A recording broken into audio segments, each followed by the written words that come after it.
مولاي صل وسلم دائما أبدا على حبيبك خير الخلق كلهم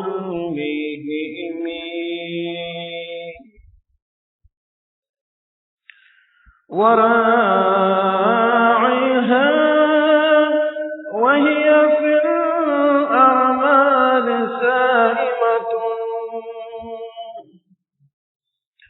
وراعها وهي في الأعمال سائمة وإن هي استحلت المرعى فلا وإن هي استحلت المرعى فلا تسيمي مولاي صل وسلم دائما أبدا على حبيبك خير الخلق كلهم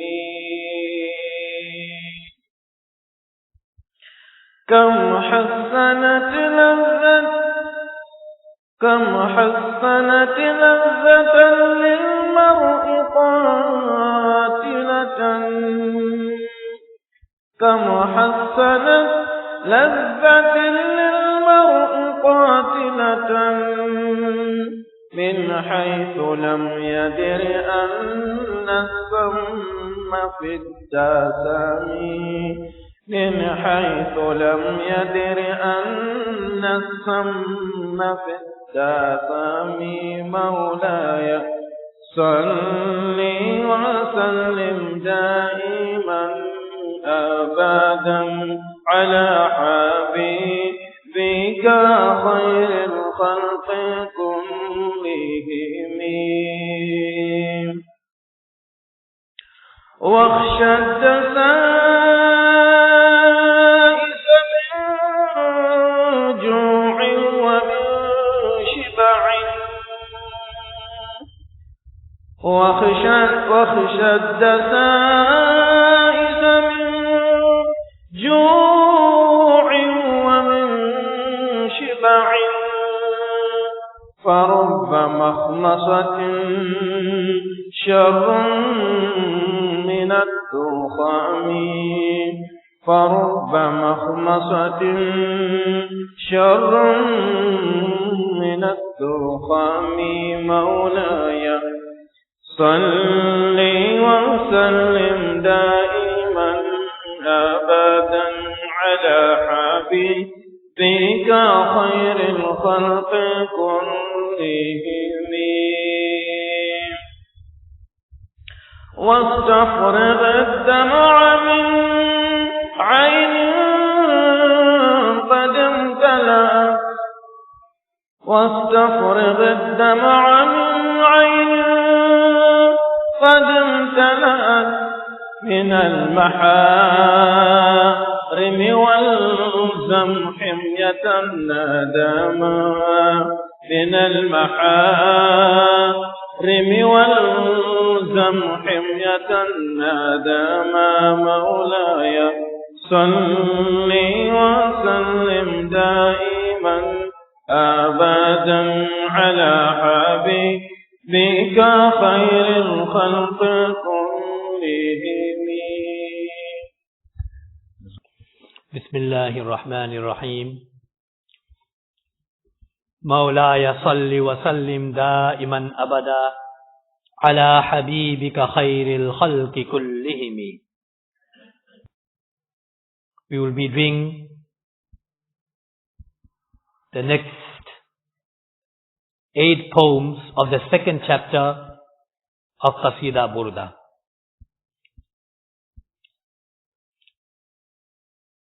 Allama Busairi says,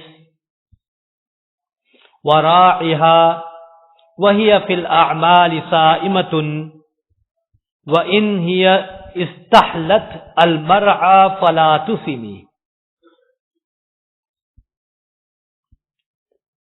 In the second poem, The word istahlat is from the scale of istif'al, which means to seek sweetness. That is what the nafs seeks. The translation is, and guard the nafs while it is gazing or grazing in the field of actions. If the nafs enjoys pasture, do not let the nafs graze freely. In these two poems, Allama Busayri rahmatullahi likens the nafs to an animal that needs to be controlled. You can't leave the animal free to graze and leave it just to come to a boundary. It might just trespass the boundary and go and graze in somebody else's boundary. كم حسنت لذة للمرء قاتلة من حيث لم يدري أن السم في الدسم. In the second poem, the word dasam refers to fat. The translation is, how often a pleasure seems attractive, but it turns out to be deadly. This is because the nafs does not know that there is poison in the fat. In these two poems, Allama Busayri rahmatullahi cautions the nafs that the nafs can get caught very, very easily. My beloved marhum father, he used to say that don't expect butter to be next to the fire and for it not to melt. You put butter next to a fire, it has to melt. And another alim beautifully puts it, that don't expect to touch a live wire and don't get shocked. Most definitely, if there's a live wire, you're going to touch it, you are going to get shocked. So how can we expect, being in mixed gatherings, where a male is attracted to a female, female is attracted to a male, and not get affected? Not expect the heart to melt, and for our nafs not to get shocked. Most definitely, we'll be causing spiritual harm to ourselves in these kind of gatherings.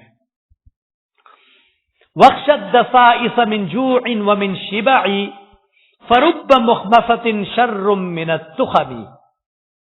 The word dasais is a plural of dasisa, and dasisa means tricks.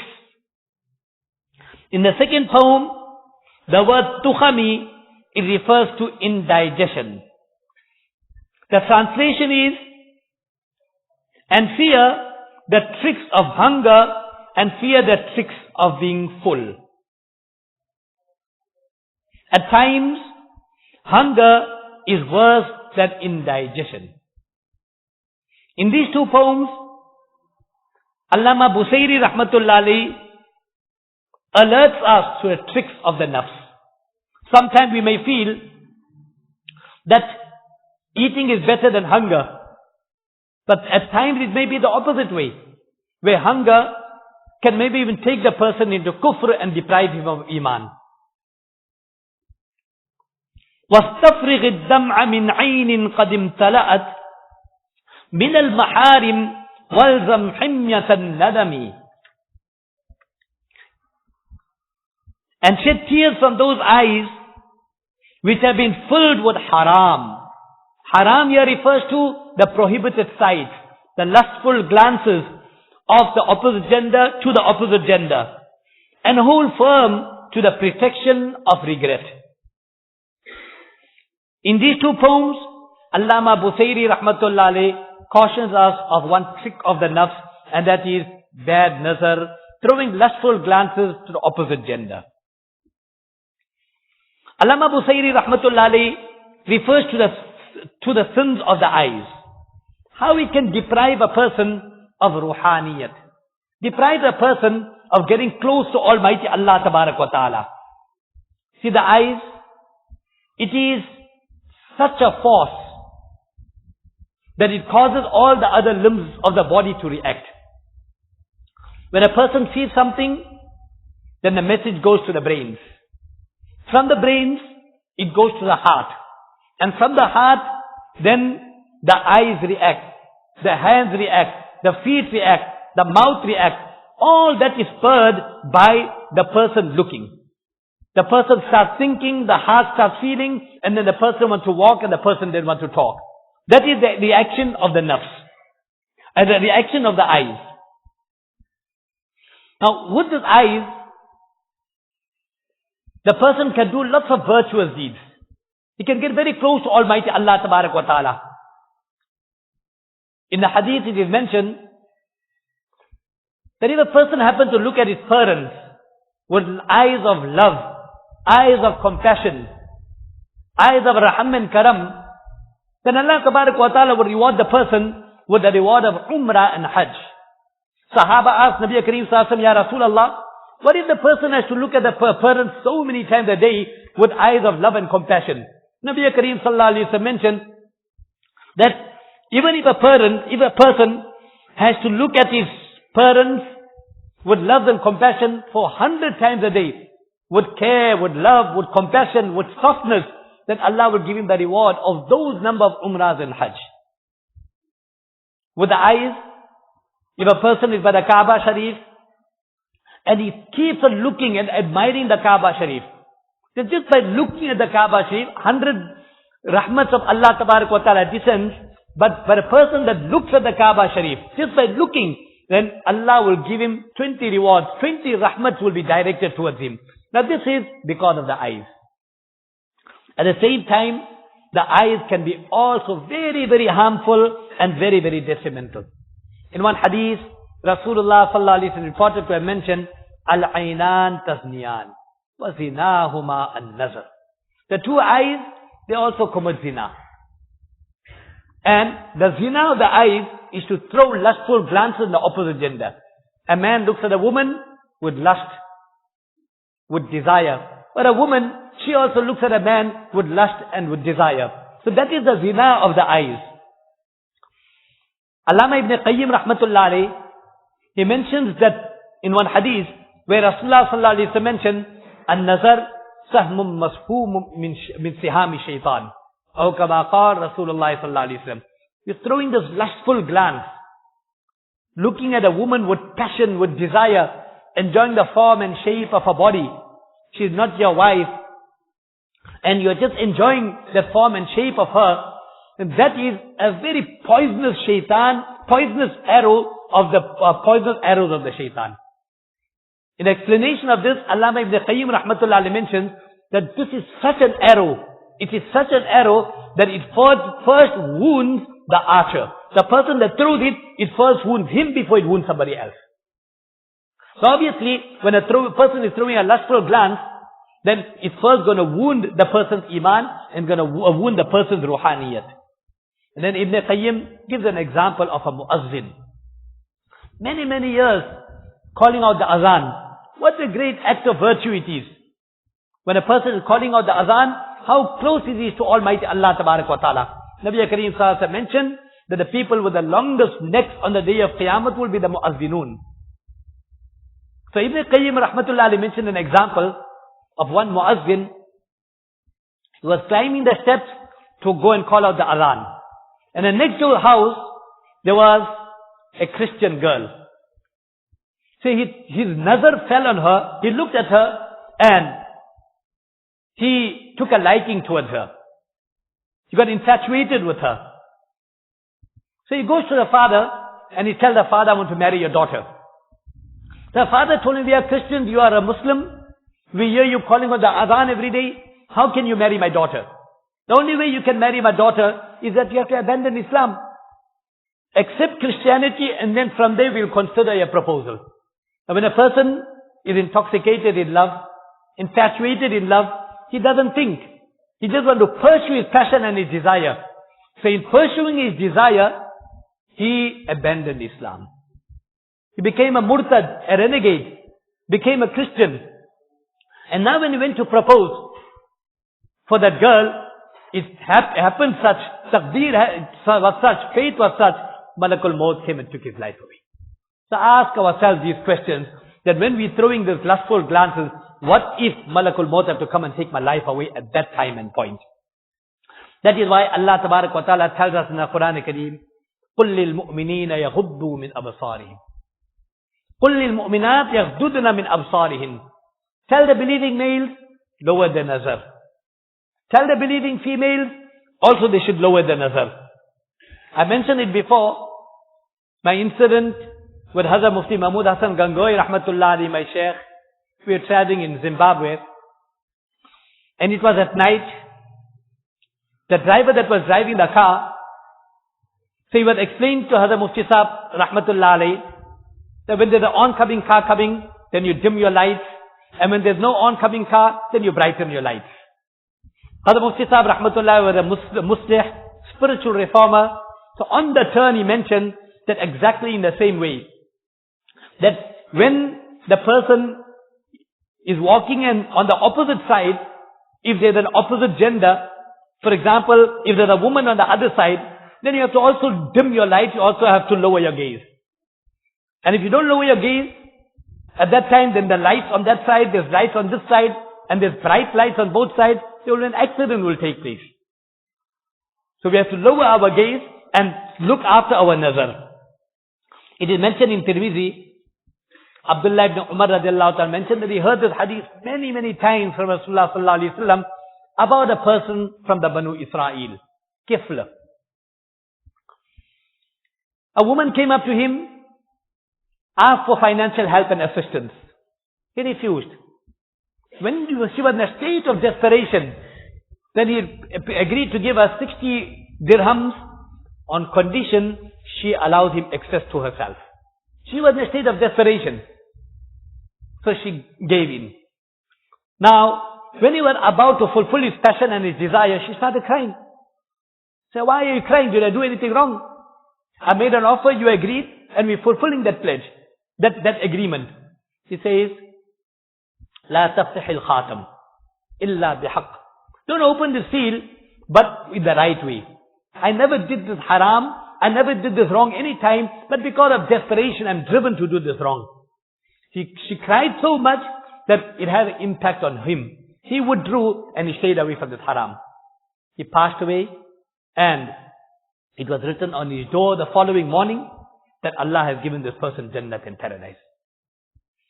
In one kitab, Mahmudur Rasail, is a risala written by Hazrat Mufti Mahmud Hassan by Hazrat Mufti Ahmad Khanpuri Sahab, Damat Barakatuhum. He gives the incident of Sulaiman ibn Yasar, great muhaddis of his time, very, very good looking, very, very handsome. With a group of people that were going for Hajj. They stopped in a place called Abawa. That's a place where the mother of Nabi Kareem sallallahu alayhi wa sallam is. So they stopped in that place, they pitched a tent. Now Sulaiman ibn Yasar was a very, very handsome, very good looking person. So there was one woman from nearby, she was observing Sulaiman ibn Yasar. Sulaiman ibn Yasar told the people, his colleagues, go out, make arrangements for food, bring the firewood. So everybody went out on the errand, and then this woman came. She was in niqab, she was in parda. She entered the tent when Sulaiman ibn Yasar was there. So Sulaiman ibn Yasar saw her, so he asked her what she needs. He thought maybe she's in some kind of need, she needs some help and assistance. So she indicated that I want from you what a woman would want from a man. Sulaiman ibn Yasar burst out crying, started hitting his thighs. And this woman saw that Sulaiman ibn Yasar is shouting and screaming. She took a U-turn and she went away. When his colleagues came back, they noticed his eyes were bloodshot red. So he asked him, what happened? What happened? He concealed, he didn't say anything. Finally, they proceeded for Hajj, made tawaf of the Kaaba Sharif, and close to a hatim, he slept away. In the hatim, he made the ziyarat of Yusuf alayhi salatu wasalam. So Yusuf alayhi salatu wasalam, when he met him, Sulaiman ibn Yasar told him that incident that's referred to in the Quran Kareem between you and the woman so-called Zulaykha, the very ajib waqia, very surprising incident, unique. How you control your nafs and your desires. So Yusuf alayhi salatu wasalam mentioned to him that incident that took place there in Abawa, that's also more surprising. So respected elders and friends, very, very important for us to control our nafs, control our desires. And one way of doing it, always be conscious that Allah is watching. يَعْلَمُ خَائِنَةَ الْأَعْيُنِ وَمَا تُخْفِي الصُّدُورِ. That Allah knows the khiyanat. Allah knows the deceiving and the cheating of the eyes. A man can be with his wife, they can be looking around, the wife may not even know, but Allah knows where this person is seeing. So Allah knows the khiyanat, and Allah knows the deception of the eyes. In one hadith, Nabi Kareem Sallallahu told to Hazrat Ali radiallahu ta'ala anhu, if by accident, by chance, if your nazar have to fall on a woman that you're not supposed to see, the form and the shape of the woman, then la tutti another. Don't throw your glance again for the second time. The fact that you're seeing for the second time means that you enjoyed it the first time. And now you're trying to feed the nafs. Now you can't control the nafs by feeding the nafs more. In fact, the first gaze, it wounded your heart. It caused a wound. Now, that wound needs to be nursed. Now by looking for the second time, you are causing that wound to open up even more and more. And then there's no cure for that. So only cure for that is have that courage and move away. Initially it's going to be difficult. But over a period of time, you'll get used to it. So this is what Allama Busayri rahmatullahi says, that وَاسْتَفْرِغِ الدَّمْعَ مِنْ عَيْنٍ قَدْ امْتَلَأَتْ, that مِنَ الْمَحَارِمْ وَالْزَمْ حِمْيَةَ النَّدَمِ, that if you happen to look at haram things, you fill your eyes with haram, now compensate it by shedding tears and regret to all, and make tawbah to Almighty Allah Tabarak wa Ta'ala for the wrong that you have done. May Allah Ta'ala give us tawfiq to make our islah, and may Allah Tabarak wa Ta'ala protect us from throwing lustful glances, and Allah preserve our ruhaniyat and our spirituality. Subhanallah bihamdihi, subhanakallahumma wa bihamdik, nashhadu an la ilaha illa anta nastaghfiruka wa natubu.